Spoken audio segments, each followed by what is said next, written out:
What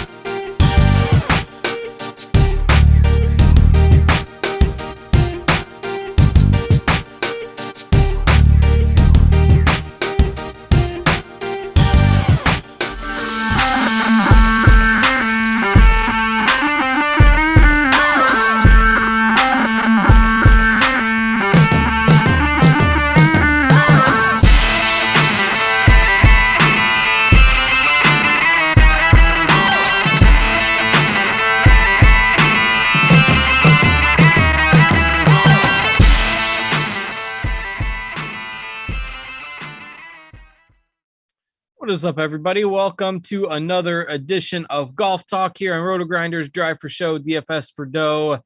We've got another golf major this week, so lots to get excited about for the week ahead. Lots to look back on in the week that was as well. So plenty of talking points for us to get through here on this week's show. Thanks, as always, for joining us, whether you're joining us live, via YouTube or you're watching us on playback. We appreciate you taking in the content. Leave us a thumbs up on the video if you wouldn't mind. Helps us out with the old YouTube algorithms. But I am Justin Van Zuiden, aka STL Cardinals 84. I've got Derek Farnsworth, aka Notorious, alongside me, and Noto. Just a little bit going on in the golf world these days, I guess. Yeah, the PGA Tour couldn't have asked for a better Sunday. That's for sure. I mean, that leaderboard was awesome. Came down to the last few holes. The final group, Finau, JT, Rory, they all just played, some great golf. So, yeah, with the live and all that stuff going on the PGA Tour, definitely needed a good Sunday, and they got it. And we even saw Jay Monahan get out there and start shaking hands. So he's sweating a little bit. But we got the major. Interesting to see, how much heat the guys that join live that are in the field this week are going to get. Yeah, it really will be, from a fan perspective, and then just in the media, and Rory's eating it up and kind of becoming the face of the PGA Tour throughout this, which I think is really interesting. Did you watch any of the live coverage at all last week?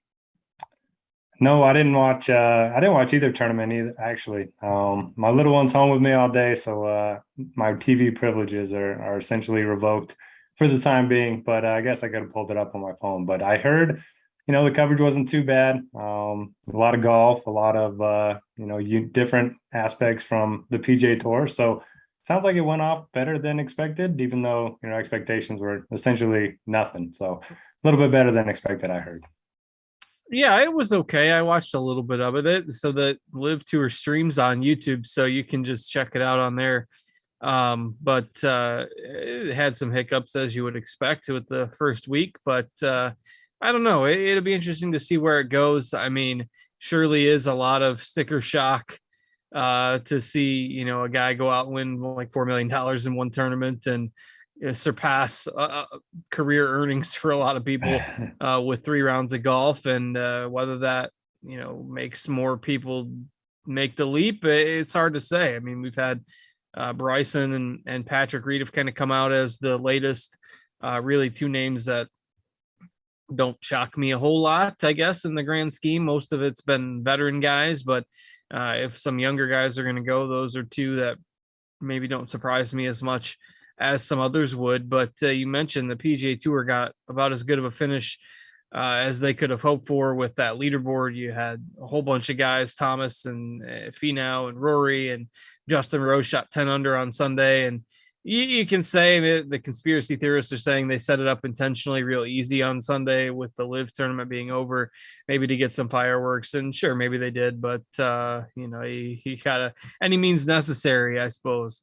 But it's kind of an interesting crossroads for the game of golf. If you get, say, 10 more top players go over there, how do you think this changes the golf landscape moving forward, even just from a DFS perspective? If the tour gets a little more watered down and, now you got these 48-man events with a little stronger strength of fields, say we get, 2 or 3 of the other top 12 guys end up going over there.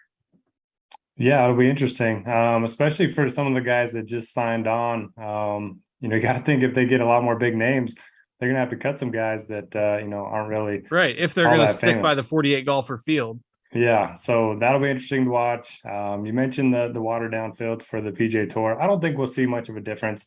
I mean, we already have some pretty weak fields, and if you just take two golfers out of a field each week, I don't think it's going to make that big of a difference from a DFS perspective. But I mean, it's certainly going to change the landscape of golf if this ends up being successful. With an unlimited budget, it's kind of hard for this to see failing for the time being. So, yeah, the PGA Tour's got some tough decisions to make. They might have to do an overhaul of the way they approach things, and maybe it'll be good for golf. Maybe it'll just segment in it, and then all of a sudden, the majors are just kind of the championships. We've seen this in other sports where not all the best players play in the same leagues, and maybe that's what happens with golf. I hope that doesn't happen, and we want the PGA Tour to win, but it does seem like they've haven't treated their players maybe as good as they could have been in the last 10 years or so. Yeah, and so the wake up call comes quite obviously there last week, and we'll see where that goes going forward. There'll be other weeks where maybe we got a little bit more time to dive into that. But with the major this week, we want to make sure we focus on the U.S. Open. Of course, big win for Rory McIlroy. We've been harping on this for 6 months, maybe a year. When can he put 4 rounds together? Finally did that last week. In polishing off that victory in Canada, and a lot of the big names in the field had strong weeks. And Odo and I talked last week about kind of hoping that Tony Finau would have a down week to keep his ownership lower this week. That didn't happen. So you had all those names at the top of the leaderboard that people are going to remember as they build their lineups for this week. So any other quick takeaways from last week's PGA Tour event before we move along to talk about the US Open?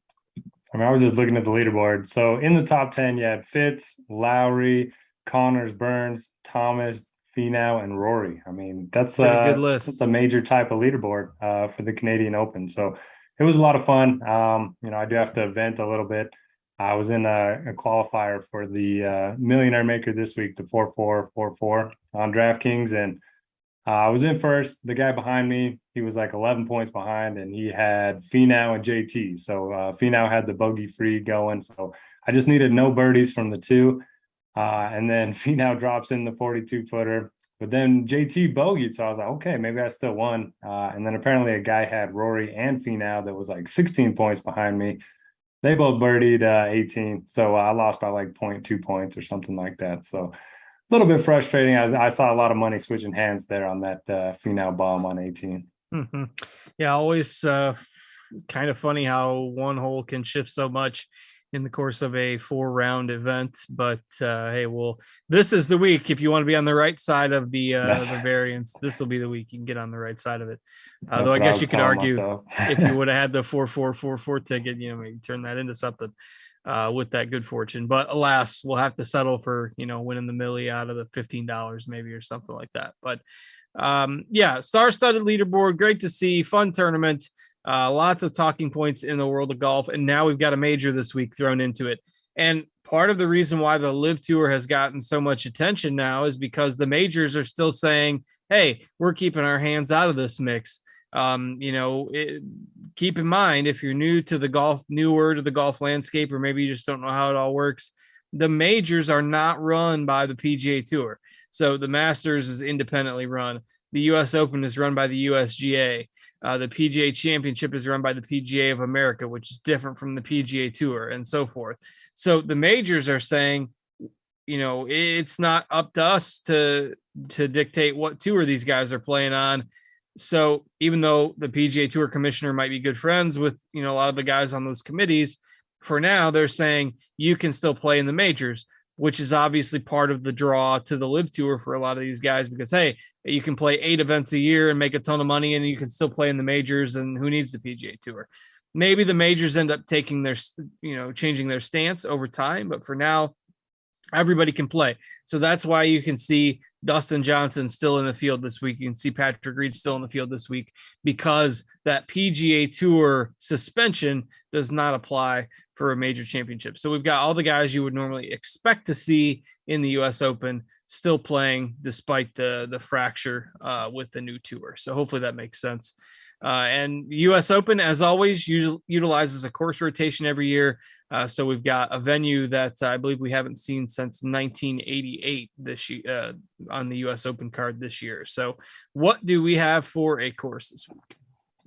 Yeah, one other thing in terms of the qualifications to get into these majors is a lot of them are getting in based on their official world golf ranking. But at the moment, the official world golf rankings aren't including the Live Tour events. So maybe they'll just end up weeding out those guys over the course of the next couple of years, and then they won't have to make a firm stance on what tour they're playing.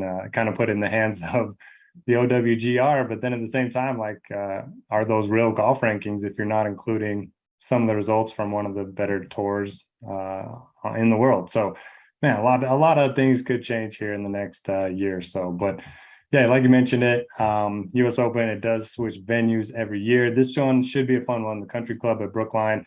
It's in Massachusetts. It's a par 70, just under 7,300 yards. The 1999 Ryder Cup was hosted here. 2013 U.S. Amateur, which was won by Fitzpatrick. You're going to hear that at least 1,000 times this week if you read or consume any content. 3 U.S. Opens have been played here, but none since 1988. And there have been some renovations since all of those tournaments took place. So we don't have any course history to work on. But the course is known for penalizing rough and very small greens, 4,400 square feet on average. So think of Pebble Beach, think of Harbor Town. There's a lot of fescue if you are too wide off the tee. There's a lot of fescue if you're too wide on your approach shots as well. And it's going to be a long course. There's 2 really short holes. There's a drivable par 4 that's 310 yards. There's a par 3 that's only 130 yards. Everything else, it's going to be tough. So 8 of the par 4s are over 450. 3 of the par 3s are over 190. So I think there's going to be a lot of long irons this week, even for the longer hitters. And yeah, I mean, it's US Open. So I expect long and straight, drivers of the ball to do well. You've got to be good around the greens, especially with how small these greens are. The greens themselves, a mix of Poanua and bent grass. Will Zalatoris called this the hardest golf course he's ever played. I don't know when that quote was taken, but that's certainly worth noting since he loves hard golf courses. Maybe he's just psyching himself up because the harder it is, the better he plays. Mm-hmm. So yeah, that's kind of what I'm looking at. I don't know what to do with course comps or the perfect fit, but I do think looking at past US Open is certainly a route that I don't mind taking because typically the same guys play well, even though it's different courses. I played in a little local charity golf outing the other day on a course that had a lot of fescue along the fairway. Like, it wasn't too far off the fairways. Came home about a dozen golf balls lighter at the end of the day. So certainly can't imagine playing in those US Open rough conditions. But that's why I'm not. So that's why I was just playing the local muni and still losing a dozen golf balls. But yeah, it's a really interesting dynamic because you can say, okay, you want guys that are going to hit the fairways because it's such a penalty if you don't. But on the other hand, if you prioritize distance because the greens are so small, if you're 40 yards ahead of somebody else, it's going to be a little easier to stick those small greens with a wedge then maybe somebody else has got to come in with a 7-iron or an 8-iron or something like that. So it's all, I guess, in perspective in how much you want to prioritize the bomber angle, or maybe you want to look at total driving, or maybe you want to look at bogey avoidance because the US Open is so difficult. Basically, you just got to be good at everything in order to win a US Open. You're not going to be able to hide any weaknesses in your game. And certainly that's what this course is designed, and every USGA setup for the US Open is designed to do. So don't expect 20 under this week. The scoring isn't often as difficult as what we are used to, where in the old days you'd be over par to win the US Open, but 5-6 under, something like that, still very capable of being a winning score with a US Open setup. So other thoughts on the course or types of golfers you're looking at before we dig in? Yeah, I was just going to bring up, you mentioned we want to hit the fairway, but if everyone's missing it, you want the guys that are out there farther. I mean, it reminds me a lot of Winged Foot when Bryson won. He was playing from the rough a lot, but so was everybody else. And, he has the strength to get through the rough. He was hitting shorter clubs than everyone else out of the rough, which is a big difference. So I mean, I do think distance is going to play somewhat of an angle, but you will see those shorter guys. There's going to be a handful of them up there at the top of the leaderboard, so I wouldn't just cross them off. And then Justin Ray on Twitter posted a stat from 2000 forward. The winning score of all the other three majors has been at least 10 under par on average. Here it's like 4.7. So to your point, it's probably going to be single digits, and it's going to be a fun weekend. And we're also expecting 20-mile-per-hour gusts pretty much all 4 days, which is going to make it even tougher. Yeah, for sure. I think whenever the wind kicks up, it's par is a great score for sure. All right, let's go ahead and dig in. We've got the usual golfers at the top, basically a who's who of the top of the golf rankings these days with Scheffler, JT, John Rahm, Rory McIlroy, Cam Smith has worked his way into that conversation, and Morikawa are your 10K plus golfers on DraftKings this week. That gives us 6 of them. Obviously, it's hard to find fault with a lot of these guys, but who are a couple of your favorites? Yeah, so I was just pulling up the ownership, and it does look like Rory's going to be the most popular of the bunch. No surprise there, coming off the win. He's kind of been trending upward for 6 months now, maybe even longer than that. And 3 straight top tens at the U.S. Open, kind of checks all the boxes. Last week his driver was amazing on Saturday. And then Sunday, when he was missing the fairways, he was laying up to 100 yards and sticking it to 3 or 4 feet every single time. The thing with Rory that we've always said is he's not great with his wedges, and those were dialed in last week. So if you like Rory, he's probably going to be popular, but I do think he deserves to be, ownership aside, the top play above 10K. No issue with JT. Obviously, he's been in great form too. Gained 13 strokes, tee to green last week, won the PGA, a few weeks ago. The guys I'm going to be lower on, I think, is going to be Cam Smith and Collin Morikawa. So Morikawa's ball striking has just been trending in the wrong direction over the last 8 months or so. He hasn't been hitting as many greens, and for him, that's a big red flag because he's so bad around the greens, and his putting's been pretty bad lately too. So that worries me. And then with Cam Smith, he hasn't played well at the U.S. Open, and I think it's just because he's not great with the driver. That's really his only weakness in his game. And the U.S. Open, you gotta hit it long and straight. You gotta find the fairways. So those two are probably the cross offs for me. Then I'll have some exposure to Rahm and Scheffler as well, but I think my favorites are going to be Rory and JT. Yeah, it's hard to go against Rory. I think the one thing that maybe last week offered was a glimpse at what he can still do when he's on top of his game and when he's motivated. Like, for whatever reason, it seems like this whole live tour stuff has just motivated Rory to try to stick it to everybody. I mean, he was giving Greg Norman the kind of the dig in his post round interview there after he got his 21st win. He said, "Oh, that's one more than somebody else." And when he brings his A game, he's tough to beat. Like most other weeks, Finau would have won that tournament. But Rory finally put those 4 rounds together. And just a reminder that when everybody brings their A game, he's still the guy probably to beat. If you say everyone brings their best stuff to the course on a given week, who's the guy to beat? It's probably still Rory, despite what Scheffler's done, despite what JT's done. Maybe they're a little more consistent at times, but I don't know.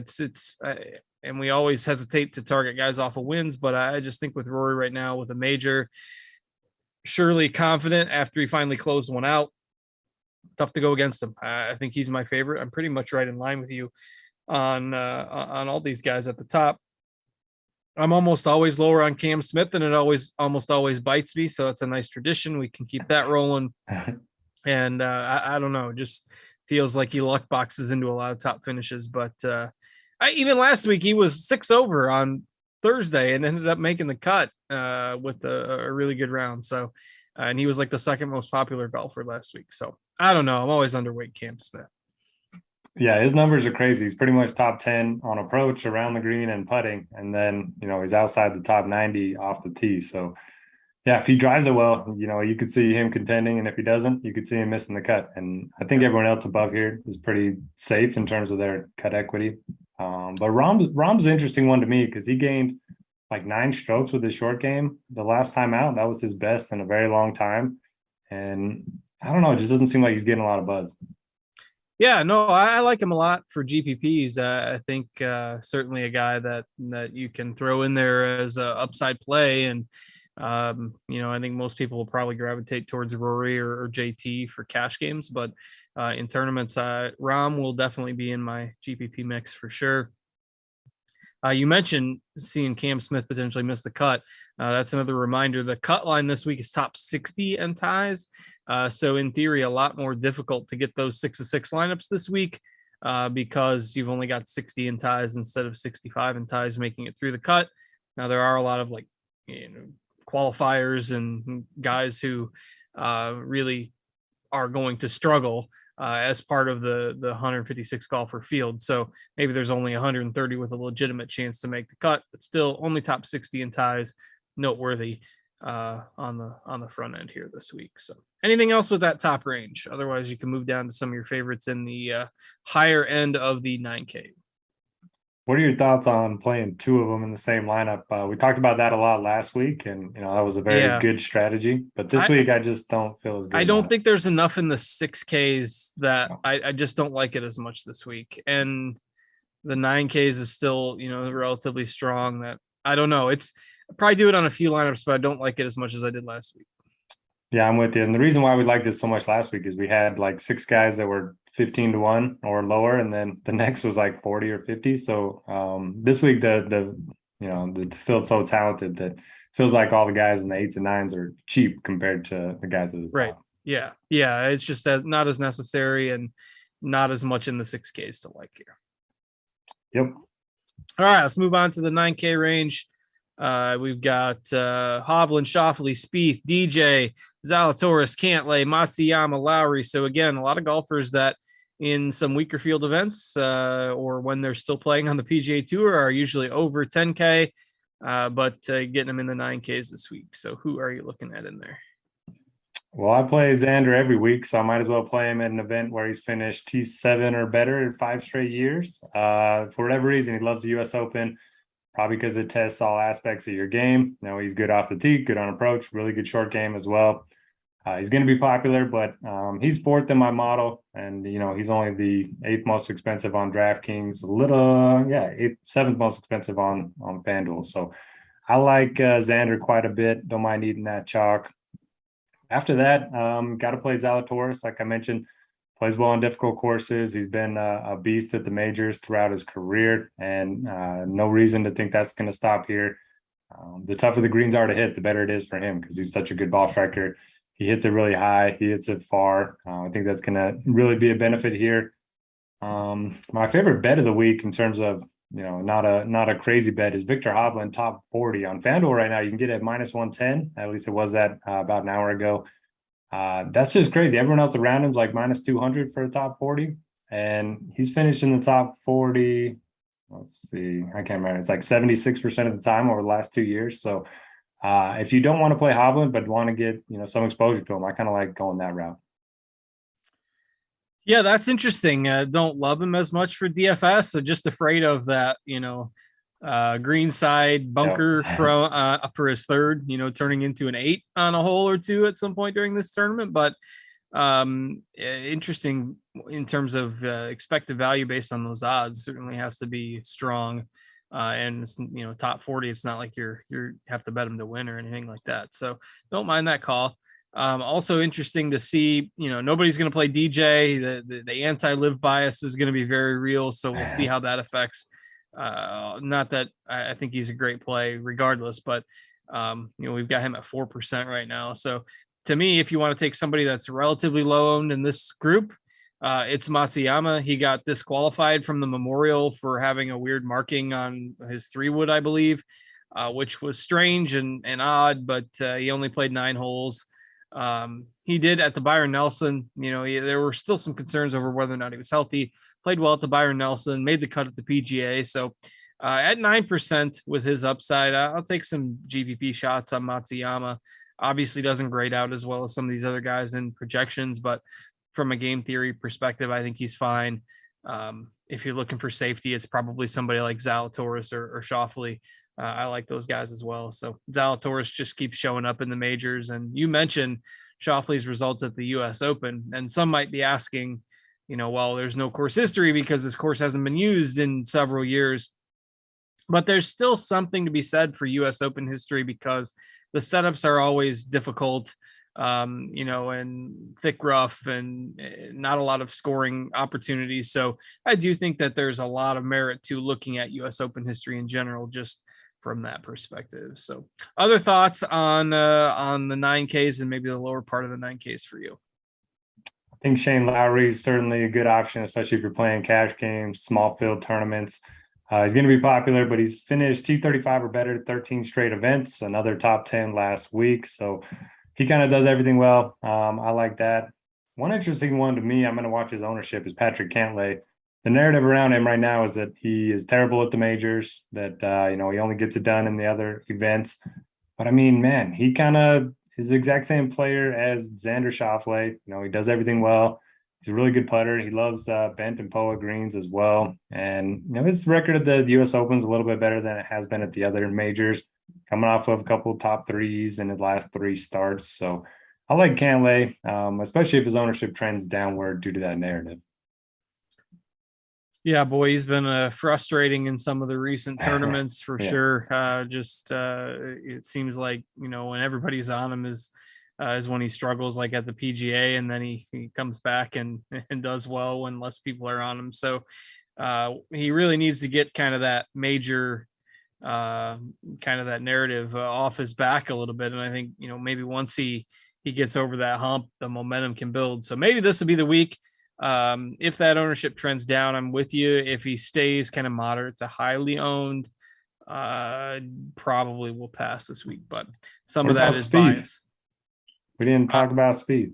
You can talk. I think I'm off of him this week. I don't know. He's just a little too expensive for me. It's just my Spieth bias creeping back into, so I don't know what to do with him. I was hoping you'd say yes, because I think you're like 2 for 2 in your Spieth I'm career. at 2 for 2 over the last 6 years. The only thing with Spieth, I mean, he hasn't been great at the US Opens, but this is by far the best he's ever driven it. So maybe he's not going to be in that thick rough as much as he has been in the past. He's going to be popular. I don't know what to do with him yet. Yeah, I'm probably out given the likely ownership, but that's just take that with a grain of salt. I usually am, so don't let that sway you away if you are on him. All right, so let's move down into the 8Ks. Will be interesting to see how much the Cameron Young ownership gets to this week. I mean, he was super popular for months, even at the majors. And then he had that one tournament a few weeks back where he shot that brutal round on Sunday. And now here he is, though, still at 8,800 for a major. He's priced.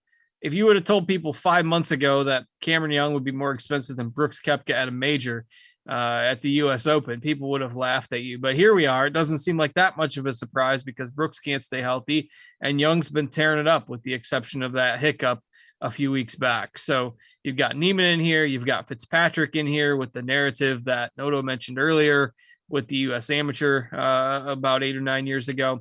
The bottom part of the 8K range is pretty interesting too. So we'll save that, but say from Fitzpatrick to Niemann there, that group of 5 or 6 golfers, how are you breaking that down?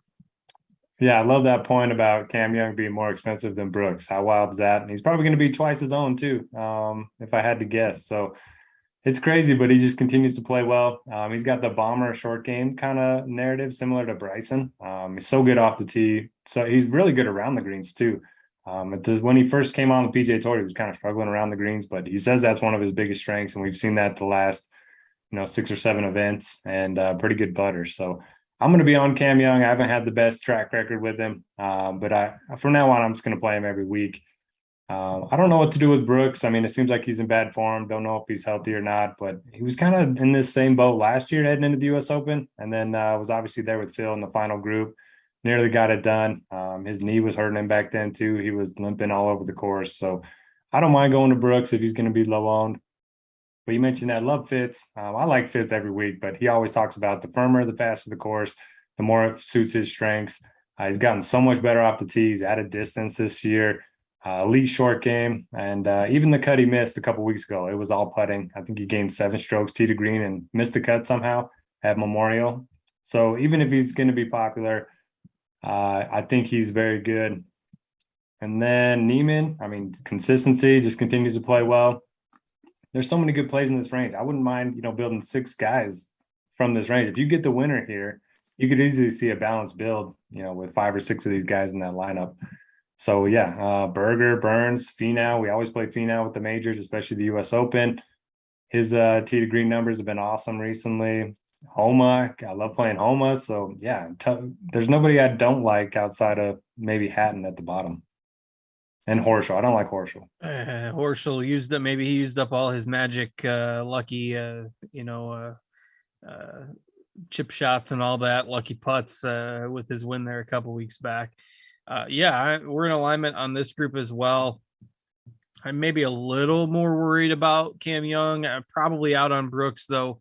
That's always scary at a major. We just haven't seen anything from him. Who knows where he's at the moment. And he's going to get at least some ownership just because people are going to play him at a major. But I think these other guys are more interesting. I mean, Finau, we talked about already last week how we were going to like him. Burns basically has everything but a strong major finish on his resume.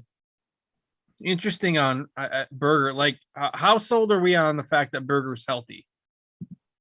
I don't know. I mean, he looked pretty good his last time out. He hasn't been bad. He just has been bad in the big events when he's been chalky. So it kind of feels like he's been a lot worse. But he's coming off of T23 and T5 finishes. He kind of does everything well.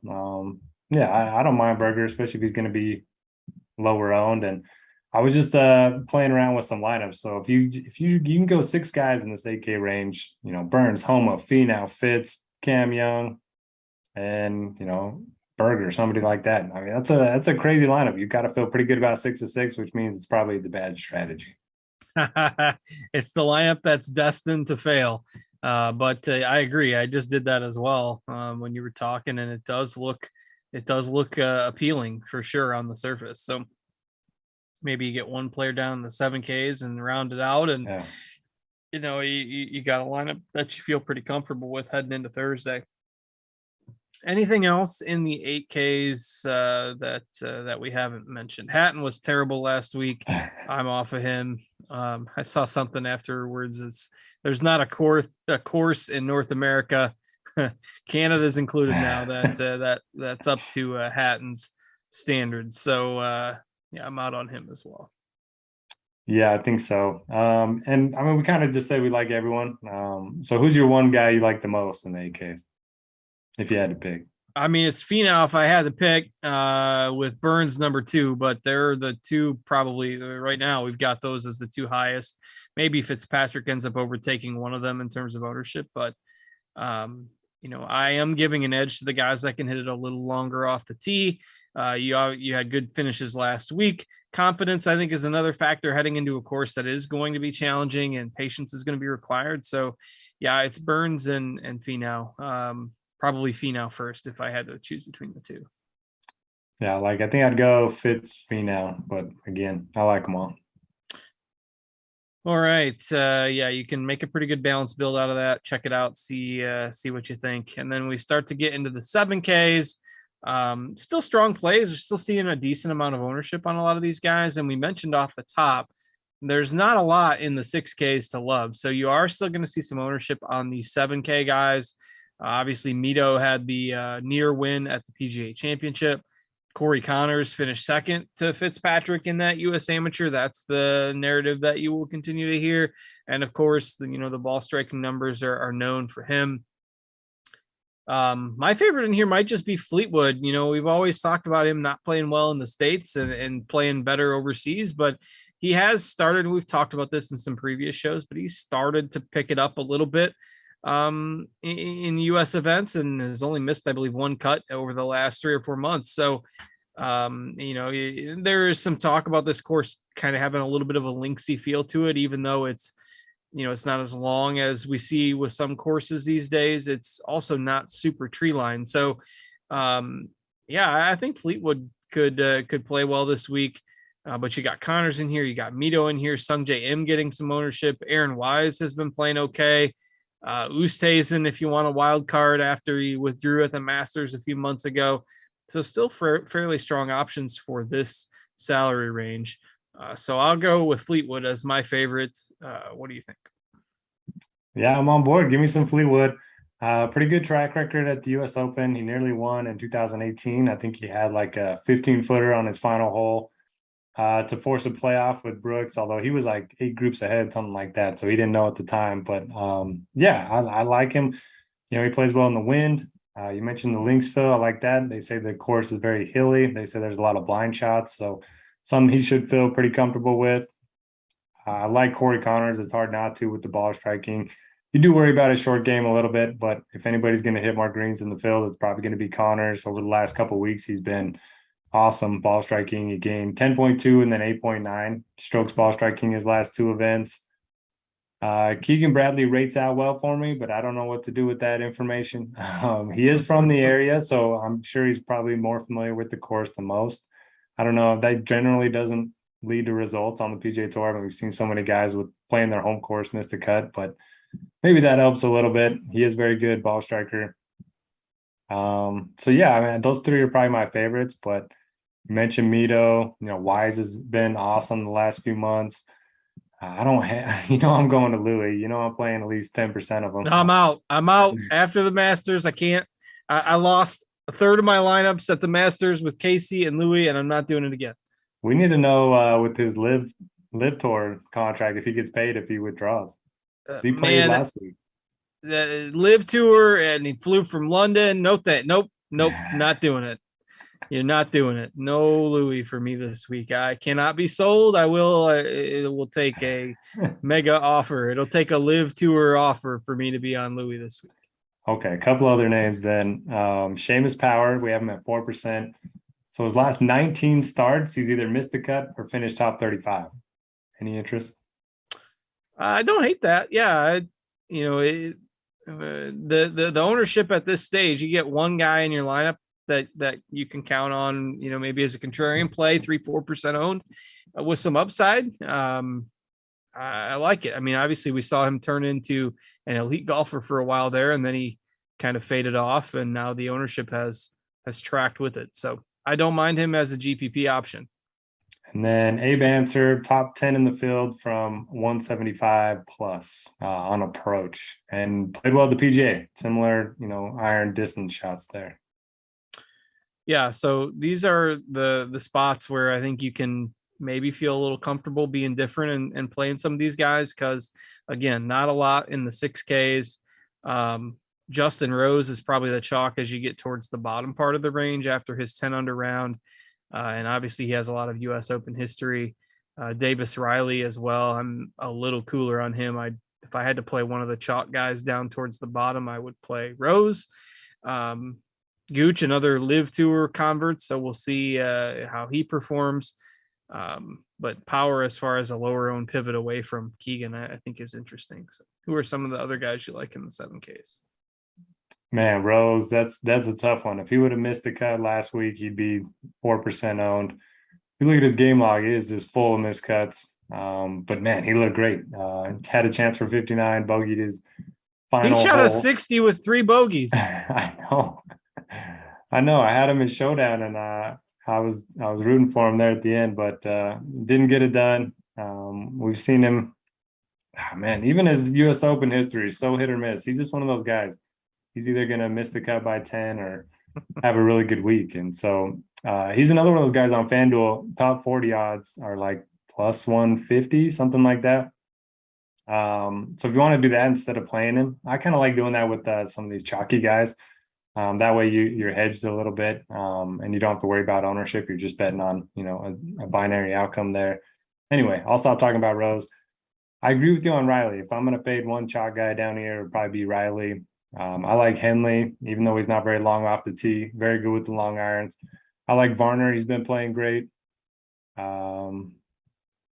Gary Woodland's another boomer bust guy. I mean, he has like similar upside to Rose, and he's, fit to the ownership. So if you look at their game logs, you wouldn't be able to tell them apart over the last year or so. Yeah, I don't mind taking some shots on Woodland as well. I think that's a good call. I did put him in my rankings for those of you who might be premium subscribers over at Rotogrinders. Check us out. Great time with all the sports going on and some wrapping up, baseball in full swing, and golf, big tournaments on the horizon here for the next few months yet. check us out at rotogrinders.com. You can also get some of our favorite bets at scoresandodds.com if you're looking for some sports betting content and you're in a legal sports betting state. So we'll reference some of those odds occasionally throughout the show. All right, let's see. Anything else around 7K? Hadwin's been popular at some points lately. Noren's been popular. The one guy that surprised me when I was looking up the numbers earlier was Brian Harman, who somehow has a very strong record over the last 5 or 6 years in U.S. Opens. Like, you wouldn't think of Brian Harman, Mr. Short Hitter, but he's gained the last 4 U.S. Opens, he's gained 30 strokes over field average. Brian Harman. I expected it. Maybe not everyone else. It's not a surprise to me. Come on, he's a top 5 golfer in the world. And he's been playing great other than the Thursday at Colonial. He was like 7 over and then shot 3 or 4 under the next day. So, yeah, sign me up for Harman. And I also like Siwoo Kim. He's gained tee to green in 11 of his last 12 starts, and he's only missed 1 cut. So he's a guy that used to be boom or bust, and now he's kind of given up some of that for some consistency. And I like that in this range. Yeah, and it starts to thin out once we get into the 6Ks, and that's part of the reason why it's tough to endorse lineups that have like 2 of the 10K plus options this week, because you just aren't going to see, again, there's a lot of qualifiers at the bottom of this field. Dan will be happy. The one guy I have highlighted is Ryan Fox, who we talked about at the PGA. But a guy who can hit it plenty long off the tee. Really good numbers on the Euro Tour this year, and he's 6,700, 2%. So he's the one guy I highlighted under 7K. But there's nobody that really stands out as an elite play. Like for some reason, you get to 7,000. There's quite a few names there yet. Under 7,000, it vanishes. So Fox is my guy at 6,700. Do you have a gem or two in the punt range? I like the Fox call. He rates out really well in the Rotogrinders projections that Jamino does. I think he's like second in the point per dollar rankings. If you look at his form on the European Tour, is really good. Let me find it. So 9th, 8th, 2nd, 54th, 2nd. So playing great right now. And then I also like Audrey Arnis, who is another guy playing well on the European Tour right now.